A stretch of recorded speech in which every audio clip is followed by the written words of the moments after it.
The Minnesota Wild podcast is presented exclusively by Acrisure. Well, if you can believe it, we made it. 82-game regular season. It started way back in September with the preseason. Then you go through the regular season, and now here we are. Finally, after that 82-game grind, we are in the Stanley Cup playoffs. Welcome to the Bob Kurtz Radio Center in St. Paul. I'm Kevin Falness, and we're ready for game number one. Wild hosting the Vegas Golden Knights. We'll drop the puck in just over an hour from now at T-Mobile Arena, and this is what we will consider your extended Minnesota Wild pregame. Great guest lineup coming your way between now and 9:10, including Michael Russo of The Athletic and TheAthletic.com. He'll be up here in just a little bit. We also have both Tom Reid and Joe O'Donnell. They're going to call the game here later on from Vegas. But let's start out with a trip to T-Mobile Arena to catch up with the star of the Power Trip Morning Show and the star of the Minnesota Wild Radio Network. His name is Zach Halverson. Halvey, boots on the ground in Vegas. How is it? Kevin, it's so good to hear your voice. It's so good to see your face on KFAN.com/watch. And I'm telling you, the energy in this town is, obviously heightened by the presence of WrestleMania and all the other just general aura that Las Vegas provides. But man, there's an energy outside. The fans getting ready to go. I've been so thankful the last 2 days, just thinking about the fact that we didn't have this not too long ago. And how nice is it to have an NHL team in Las Vegas? It's setting up to be a really, really awesome series. Hopefully not a total repeat of 2021, though I will say that was great. Not the ending, but still great to take on the Golden Knights. And, man, we're ready to see one heck of a show here tonight at T-Mobile Arena. I was there when someone, it may have been Chad Abbott, asked if you would have raised your hand and volunteered for this job if it were in, say, Winnipeg or Edmonton. Because it's Vegas, this was an easy ask. But if it was Winnipeg or Edmonton, would you have said, yeah, I'd love to go and help? I mean, I would have raised my hand, absolutely, because, it's the Wild. It's the job, and, somebody's got to do it, right? But the same reason why what I just said about how great it is to have it here is the same reason why I was obviously more excited, is because it is, just such a great place to have events. That's what it is known for. And events like the Stanley Cup playoffs, it's no different. Being able to not only, stay on the strip and just walk right to the arena, to outside the arena, the big stage that they have and the big performances that they have before you even walk into the door. And then you walk into the door, and then they have the infamous pre-show they call nighttime with the gladiators and the projections and the drummers and everything, the fortress they call it.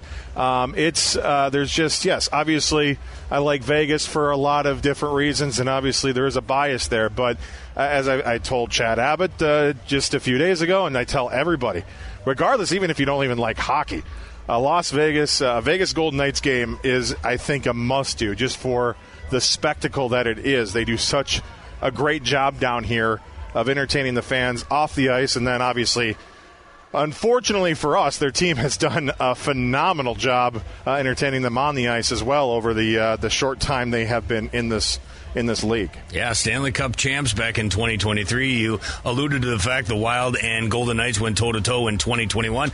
Different set of circumstances there, though. Coming out of the pandemic, limited crowd there in Vegas. Same thing here in St. Paul. It wasn't quite the matchup it's going to be tonight. I know you've seen a Golden Knights hockey game in T-Mobile Arena. Have you seen a playoff game there before?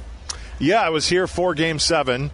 Of the first round of the Stanley Cup playoffs. The Wild fell just short, gave it their all in an arena. I've never been a part of a louder, crazier atmosphere than that. That was about as crazy as it gets. And yeah, I mean, this is I mean, you could talk forever about how great it is, but one thing too that you get reminded of very quickly once the show is done, once the crazy lights and everything are done, it goes back to regular ice hockey. And I will say I've seen multiple games now of the Wild here, and they generally perform pretty well in this building for whatever reason.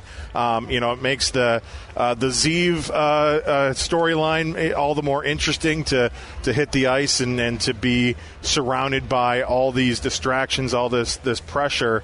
But then once the music turns off, which unlike other professional sports, NBA, obviously, they turn the music off. It goes back to just the game. And so I'm excited more than anything just to see how this team fares after everything they've been through this season and all the adversity and all the injuries and everything to come back around to make the playoffs with 20 seconds left in the season and to seemingly be on the up and up.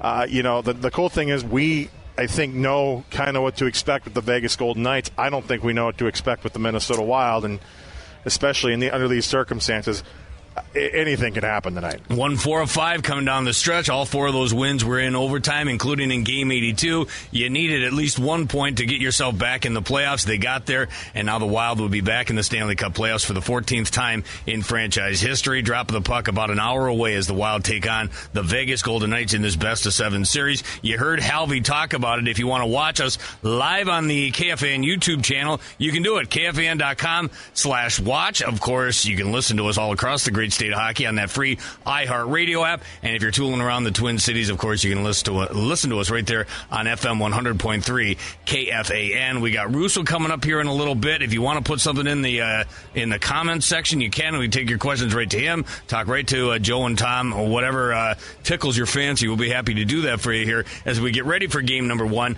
You've been around this team now for roughly 24 hours. You got a chance to get inside the locker room earlier today.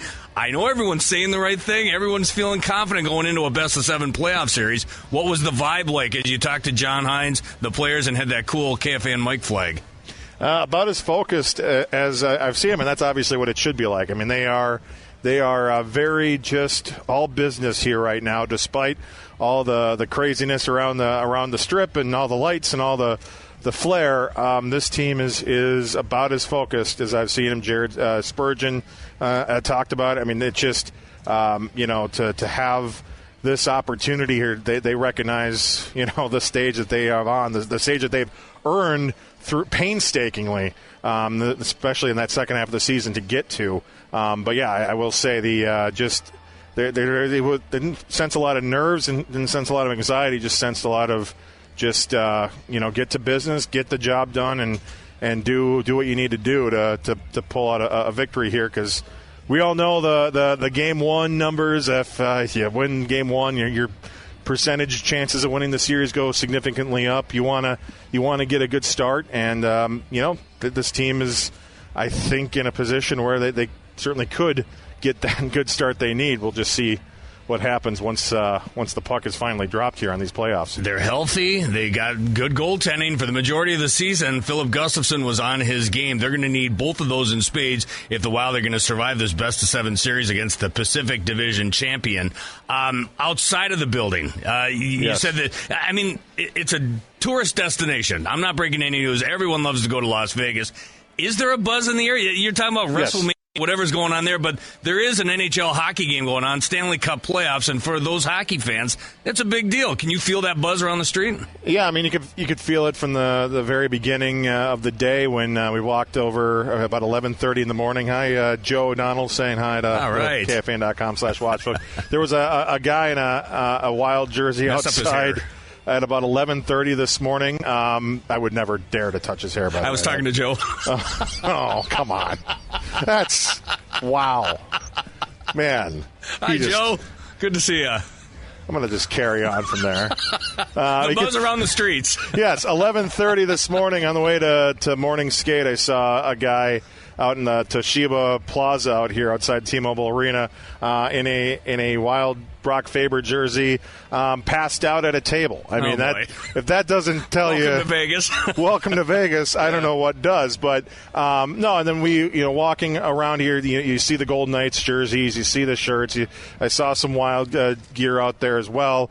And then one thing that was really cool too is the outside the arena where the buses come in, multiple fans holding signs saying "Thank you, Fleury." They were cheering on the visiting team's bus coming in, which you never usually see, and it just shows you how much this area in the middle of a desert has embraced ice hockey for whatever reason. It's unbelievable what they've done down here, and just really, really cool, setting up a wonderful stage. And I mean, and it's a big game. Kevin, when Michael Russo is in the building. Wow, Michael Russo, he's the godfather of everything hockey in the entire free world. And if you want to read about him, you can go to his fancy blog at The Athletic and theathletic.com. Halvey, thank you very much for your time. Thanks for all your help here as the Minnesota Wild make their way on the road to start this Stanley Cup playoff run. And we'll be in touch here very soon, I'm quite sure. Thank you. Thank you, Kevin Falness. That is Zach Halverson. He's going to hand his headset over to Michael Russo of The Athletic and theathletic.com. And as we mentioned, you want to get in on the action, we'd love to have you. We're taking Russo down to about the bottom of the hour. Then we'll grab both Joe O'Donnell and Tom Reid as we get ready to drop the puck here on this Minnesota Wild playoff run here, taking on the Vegas Golden Knights. I can see Russo is ready inside T-Mobile Arena. How's that headset after you follow up Zach Halverson there, Russo? I don't know. Do we have any Purell? It may be too late. You already got the headset on. Yeah. Well, what do you think? I mean, here we go. We're ready.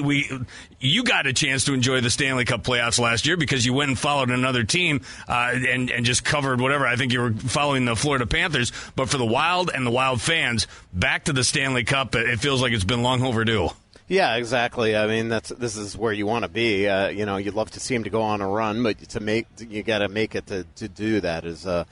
As we all know. And so, just to be in this building, it's going to be rocking tonight. I've covered a lot of playoff games here already, not just in 2021 when this building was first half full and then 3/4 full, but I covered their 2018 run and I covered their Stanley Cup run a couple years ago. And so this building, there's very few places like it in the playoffs.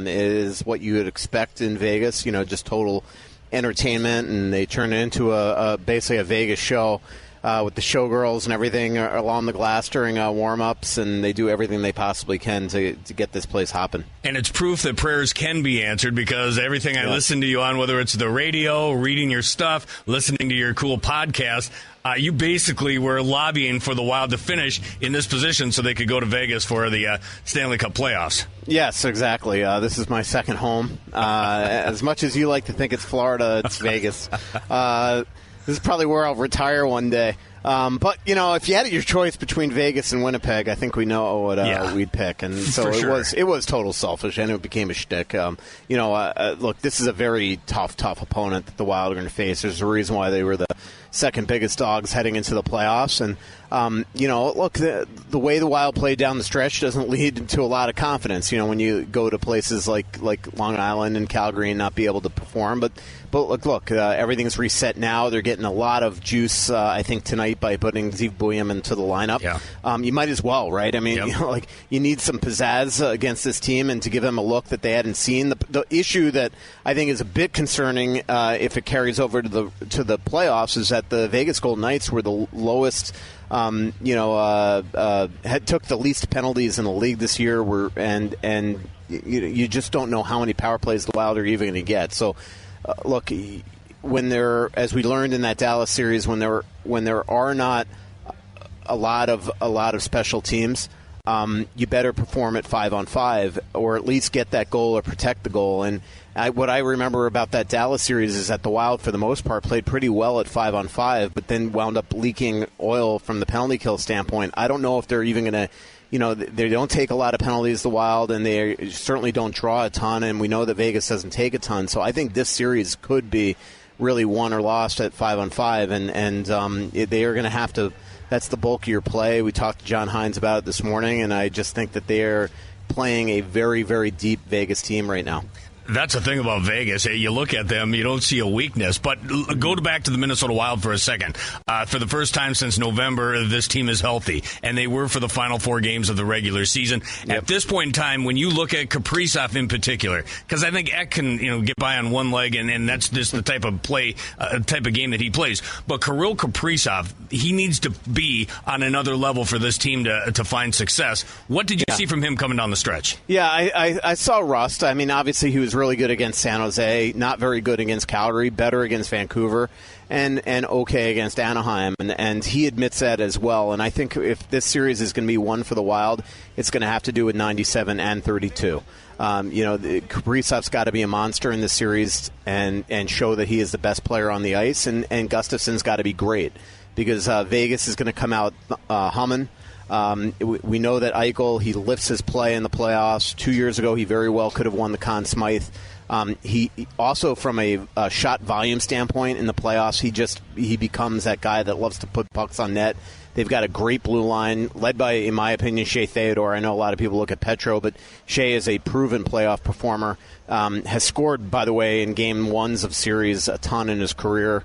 And so, you know, to me, Kirill's got to win his matchups every single night for the Wild to have a chance to perform. And, you know, I was talking to Kelly McCrimmon about this, the Vegas GM, yesterday, in fact, about how last year when Vegas had all those injuries and they went into that Dallas series, they got all those guys back for the playoffs. And so on paper, they look like the Vegas Golden Knights, that real, you know, powerhouse team. But those guys just had not become Mark Stone and the players that you usually expect. So on paper they were good, but we, you know, they never really got to their true form.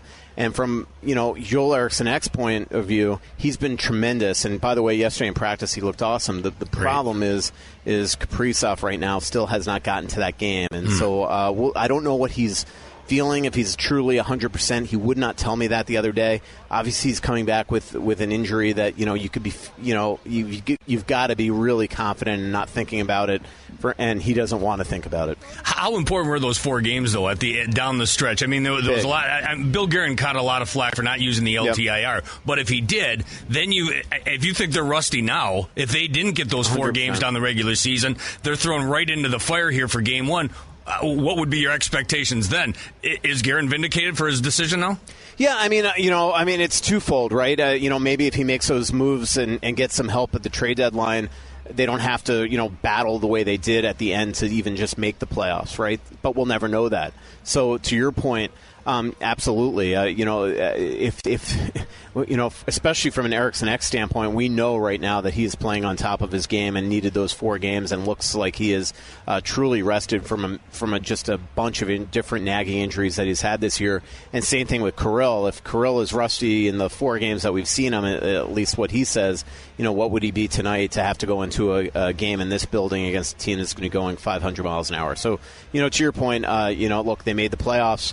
They got their 7th hole, and they got them, back for 4 games each, which is what Bill Guerin said that was his motivation for not going into, season-ending LTI and using that space at the trade deadline. That, of course, the voice and the face of Michael Russo of The Athletic and TheAthletic.com. You're listening to him on The Fan here in the Twin Cities. You can also watch him, KFAN.com/watch. They're joining us from T-Mobile Arena, getting ready for whose Game 1. Phone is this, by the way? Is this Halvey's? That's Halvey's, yep. So if I accidentally threw it onto the ice from here, which I know I can make it, would that be a problem? Would you pick up the tab for a broken? You couldn't make it to the ice from there. I think I could. Let's take. Do you think I could hit the ice from here? I used to be a great third baseman. Well, how long ago was that? When was the last time you played baseball? When I was 12. Yeah, in high school.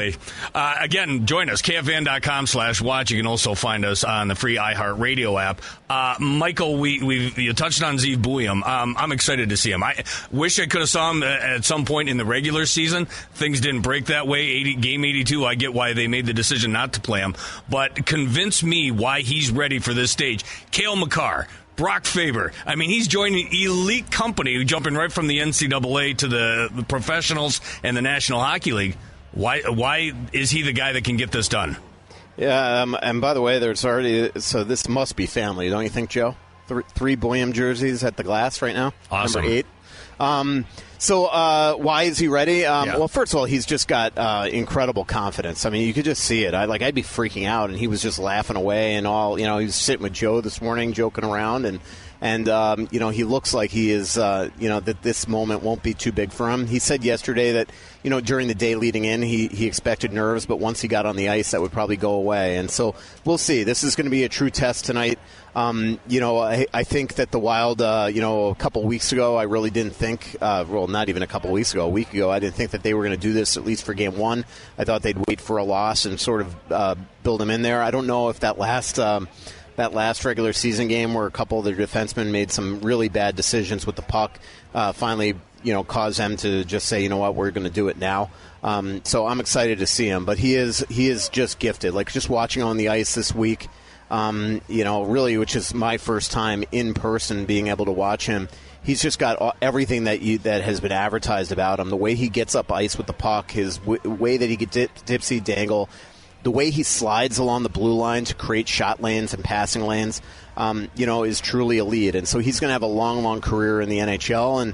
And it's exciting, to come in here. We've never, ever seen a Wild player make his NHL debut in the playoffs. And so it's happened 151 previous times in the National Hockey League since 1927. And this will be the first time here. We saw Jordan Greenway score his first goal in the National Hockey League in the playoffs in 2018 after playing 6 regular season games, but this is going to be truly unique tonight, and especially when you consider he's 19 years old to do this right away in this building, 2.5 miles from where he was drafted. It's pretty freaking cool. I quoted you yesterday on Beyond the Pond, and I hope I quoted you correctly, that you said once he stepped into the Wild lineup, instantly he'll be one of the 3 best players on the team. Yeah, I think I said skilled. Okay. I just think that he is, I think you got Kaprizov, Boldy, and him from a pure skill standpoint. Okay. I think that he's right there, and that's, to be fair, I kind of stole that line from somebody with the Wild that told me that.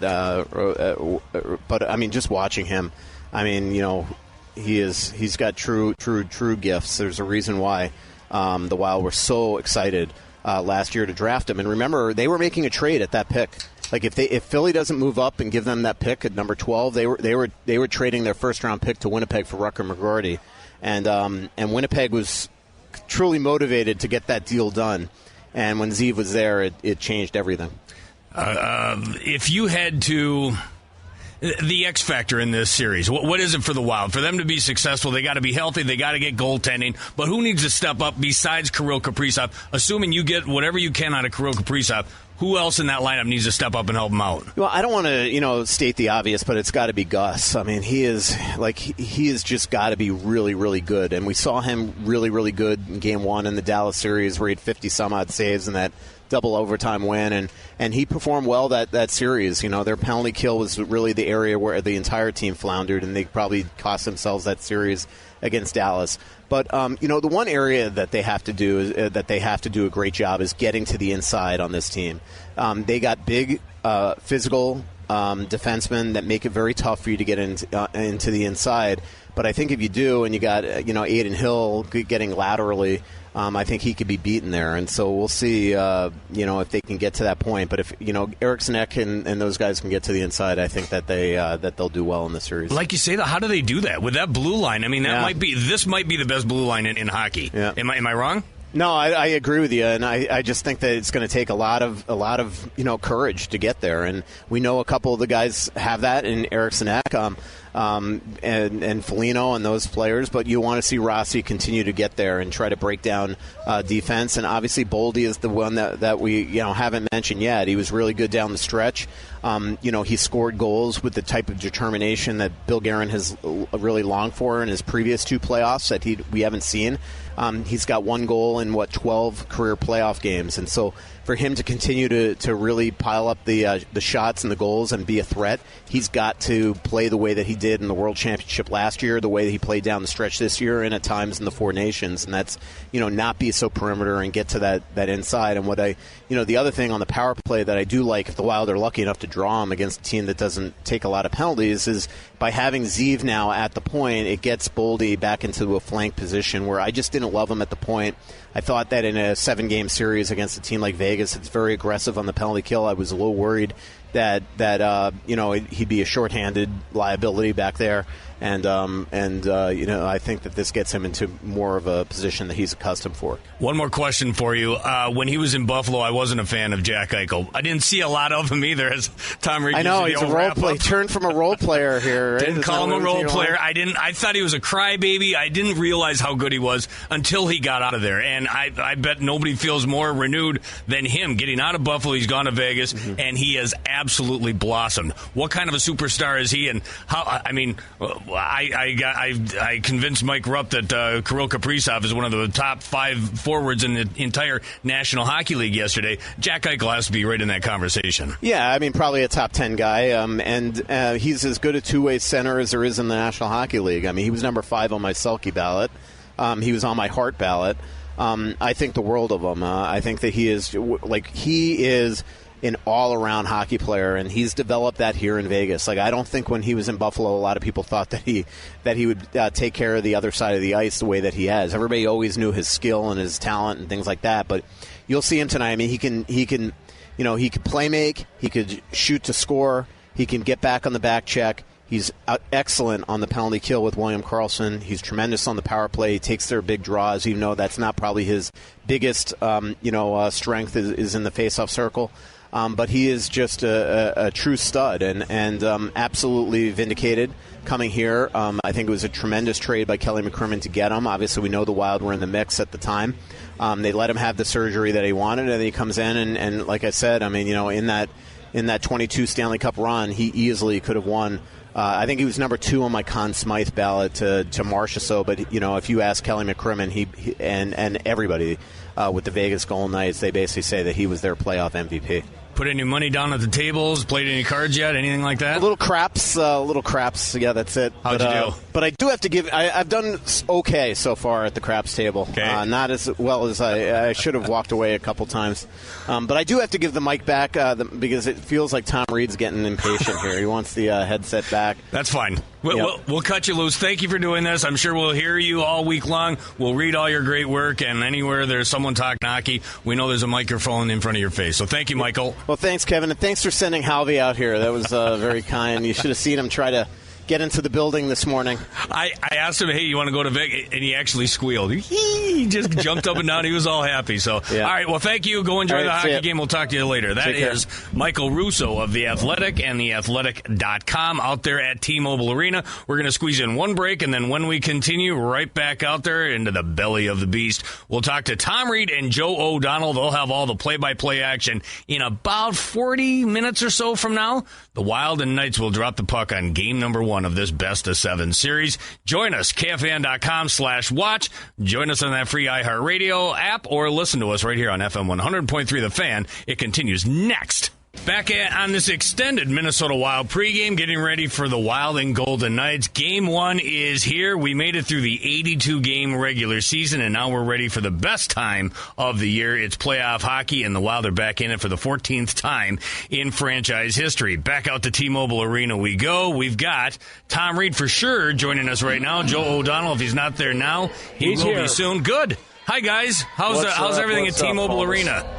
How you doing, brother? I'm good. I know Halvey loves going to T-Mobile Arena. Russo loves going to T-Mobile Arena. How about you guys? And as far as the pantheon of great spots you go, where's this one rank? Well, it's atmosphere-wise about as good as it gets. I mean, this place is, as they're taking the ice for warm-ups now, like the booth shakes, the music's as loud as it gets in the league. This atmosphere, this place will be rocking, Kevin. Tom, I know this is one of your favorite stops as well, correct? Oh, yeah, Kevin. Yeah, can't get me off the tables. That's the problem. Yeah, exactly. What are your thoughts? So let's start with you, Tom. Your thoughts on this series going in. We know the Wild are going to come in as underdogs, but considering the way they went in to the playoffs after a phenomenal 82-game regular season, they're there, they're healthy. What do you give them as far as their chances go? You know, you just said the magic word, and that's the fact that they are healthy, which has not been all year long until the end of the season. But now they're game. There's no question they're ready for this game. They want to win it. Of course, when you go back to the last time they played the Vegas Golden Knights, they lost in 7 games. And Marc-Andre Fleury was in net for the Golden Knights for every one of those games, if you remember that as well. So now he's on the Minnesota side. But this should be an exciting club. No question about it. The Vegas Golden Knights are a very good hockey club. No taking it away. But I think Minnesota has a lot of energy. They got some good young kids, and I think they seem ready for this series. Joe, give me a reason to believe. Why should we believe the Wild have a chance in this best-of-7 series? If you listen to the national pundits, the Wild are going to get bounced in 5 games if they're lucky. Tell me why that shouldn't be the case, why that shouldn't be the belief. The vibes are high, Kevin, and I'm a big believer in that. Obviously, that can be taken away from you real quick if you don't come out and play your game, but I think this Wild team is as healthy as they've been since November. We've talked about that. The way they got into the playoffs, having to grind it out down the stretch and to win overtime games just to get in and clinch. I'm a big believer that can translate. I think they believe in their group, their system play. They know how to come out and attack this thing. They've had a couple of good practice days, some rest in there as well, which You can't underestimate this time of year. So I'm looking forward to the Wild starting on time tonight, starting on time in this series, and getting to their game. I mean, this Vegas team hasn't seen this version of the Minnesota Wild. They got to go out and prove it now, prove they're a different opponent from the 3-game regular season series that Vegas controlled. I think they can do that with a good start here tonight. Tom, the Wild are battle-tested, but not that new kid they're adding out there on the blue line.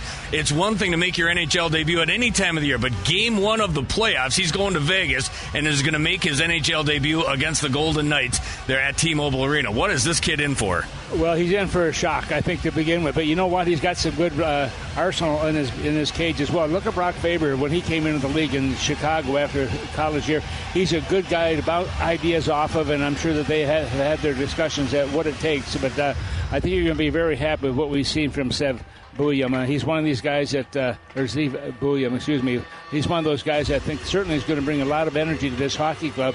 And the way he has played, and we've watched him, and in the college ranks, he really can set the bar for this team. Tom, I think it was Bruce Boudreau that told us on a broadcast at one point in time, I'm pretty sure it was him that said, it takes 300 games in the National Hockey League before you know what you have in a defenseman. Is that no longer the case, or is there just special kids out there that can sometimes buck the trend? I don't know if it's 300 anymore, but I think it certainly has probably lessened the number of games you need to be a good defenseman in this league because of the fact that how they train and the facilities they have and the help they have also with video and the equipment they have in the weight room and all those things go together with it. But I think that you're going to find that Bouillon is going to be those guys certainly going to benefit by playing here right now. And I remember when Brock came to Chicago, those first 2 games, he was phenomenal. Had a great year last year, and I'm sure he can give a lot of advice to the youngster. Joe, what do you think? They're pairing him up with Zach Bogosian. No idea how much time he'll get 5-on-5, but it sounds like they're really excited to deploy him once the Wild have the man advantage. Yeah, he just came out for his solo rookie lap with no helmet on. In the playoffs, that's crazy. It wasn't a long lap, and I think the Wild, somewhat intentionally wanted to focus on the team here, but they didn't want to take that away from the kid, right? So they gave him the chance to come out, no bucket, skate around, lead the team onto the ice. Pretty cool for him. First Wild player ever to debut, play his first NHL game in the playoffs, and one of, I think, 150 or so all-time in NHL history. So he is in some rarefied air. But to your point, Kevin, about his skill set and what to expect, the thing that John Hines told us this morning, when the broadcast had an opportunity to chat with him, it's about how will he play under pressure. How will Zeke Bouillon play in the D zone if the Wild get hemmed in, if the forecheck of the Golden Knights are coming into his corner? Like, how will he handle those pressure cooker situations in game? If he passes that test, I think the Wild are going to be really, really happy that he's in the lineup here, not only tonight, but for this series. There's also a matchup there behind the bench, and the Wild seem to have a good one when we talk about John Hines. Maybe doesn't get the credit nationally that he should, and I saw on X you were amplifying that in the fact that they're talking about all these guys that had a great season. Considering what the Wild went through this year as a whole, for him to get this team to the postseason, considering that 82-game grind, I think you're right, probably deserves a little more recognition. Yeah, I think so. I mean, he's pushed the right buttons. It seemed like, I don't want to say from afar, because we are, behind the scenes at times, but from my vantage point, he's pushed the right buttons. He's never hesitated to change up the lines, to scratch a guy that maybe wasn't playing up to standard. He tweaked the penalty kill when the penalty kill, as we know, was really struggling this year. It has improved, and to deal with every day questions about the star players being out, and every day trying to piece together a lineup and playing with sometimes a lot of AHL call-ups. I just am really impressed with how the team stayed the course, and in the biggest moments, when they were pushed, when they had their backs to the wall, the biggest games, like a must-win scenario, they always seem to play their best. I think a lot of that comes from the coach having them prepared. And let's not forget, in training camp this year, he pushed them. He pushed them really hard because he wanted a better start than the Wild had a year ago when Dean Evason, of course, began the campaign with the team, and then John Hines took over, and they got off to a great start with points in like 17 of their first 20, and that's the reason they're in the playoffs. Another big reason why there should be hope, Tom, is number 97 is back on the ice. Got a chance to get a run-up into the playoffs, finished off the regular season, had that wonderful game against the San Jose Sharks, and a little hit or miss there since. Where's the rust factor there for you in your mind for number 97? I still think there's a little bit of rust there, Kevin. I don't think he's right back to 100% right now. But the fact is he missed half of the season with injuries. And, when you're in that position and everyone's had a chance to play that first half and he has not, it's a lot of catching up to do. But he's a skilled operator. There's no question about it. You watch him out here, what he brings to the table. He brings excitement. And he brings excitement to his own bench. I mean, the guys love to have him back on the ice. I mean, he's a big reason for Minnesota's success over the last few years. And hopefully he'll be able to step right in on this game here tonight, the first game of the playoff series against their opponent here, that being, of course, the Golden Knights. They're a very good hockey club. But Minnesota has had a lot of injuries this year, as we talked about, Kevin. The fact they've had major guys out of the lineup, and yet they found a way to make their way into the playoff run, and that's a huge, huge plus. Huge to get back there, Joe, and another big reason why there should be optimism is you have Jules Eriksson Ek. As important as, I mean, those are the two most important players on this team, if you ask me. And all apologies to Philip Gustafson, to Matt Zuccarello. You need Kaprizov, you need Jules Eriksson Ek. And if the Wild are going to have success against this team, Ek's got to be a factor, right? Absolutely. He's going to have to be a pain in the you-know-what. He's going to have to score big goals. He's going to have to get in front of Adin Hill. Hill can struggle with rebounds. The Wild have talked about and stressed the middle of the ice in this series. That means the slot. They've got to get to that Vegas Golden Knights slot. They've got to funnel pucks that way, and they've got to get some greasy ones. If they do that, they've got a great chance to have success in this series, and Eriksson Ek's going to be at the forefront of that. And just one thought on Kaprizov. I know you asked Tom about it, but, for me, he got 4 games, and we didn't know if he'd get 4 games, right? There was some talk maybe he wouldn't be ready to game 1, round 1. Maybe it'd be the last game. For him to get 4 games and then get some practice time, a couple of days off as well, I think it was huge. Just my gut feeling, this is the best version of Kaprizov we're going to see since pre-injury. And if it's not, then I don't know what to tell you. It would be next season, right? I can't see how he's just going to magically get better unless his team goes on some kind of run, and they're not going to do it without him at his best. So I'm thinking we're going to get the best version of Kaprizov we've seen in a while because the 4 games knocked some rust off, because of the fact that they got some rest and some practice time. He looked really good yesterday at the Golden Knights practice rink. Eriksson Ek was buzzing around. I think the Wild are feeling really good because they're healthy for the first time. Tom, we missed out on this party last year. Everyone else got to go and enjoy the Stanley Cup playoffs. For the Wild, you almost take it for granted after making it 11 times in the last 13 seasons. But they didn't get to enjoy it last year. It's time to soak it up and enjoy the fun that is the next, hopefully, a long, lengthy journey through the spring and into the summer. Yeah, and that's what you play for, Kevin. There's a reason these guys play hockey. They play their entire lives. They started when they're youngsters, 8, 9, 10 years of age, and work their way all the way through.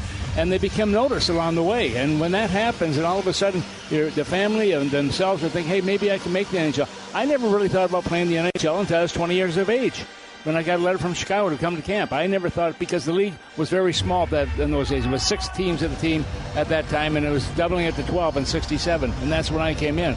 But you know what? These kids now, I mean, they know exactly what they have to do. They're entertained as youngsters also, being able to play with some of the big boys, get on the ice with the big boys, and have some fun.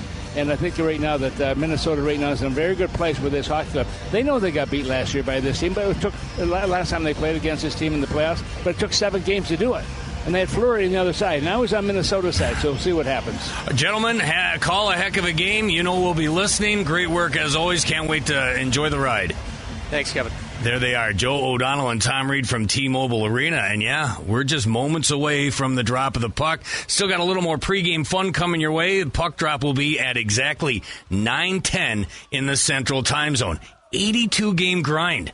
For this is why you go through all that nonsense, starting back on Game 1 through Game 82, the dog days of winter and all that other good stuff. It's to get to the Stanley Cup playoffs. The Wild are there. They're back in it, and we can't wait to drop the puck on this thing. Coming up here in just a matter of moments from T-Mobile Arena. Thanks for Brett Blakemore back in the St. Louis Park studios and all the other folks that joined us.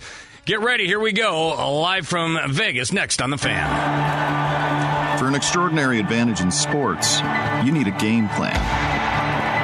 For an extraordinary advantage everywhere else, all you need is Acrisure. With a high-tech human approach to insurance, cybersecurity, and more, Acrisure helps you take care of what you care about. That makes winning easy. See what Acrisure's extraordinary advantage can do for you at Acrisure.com.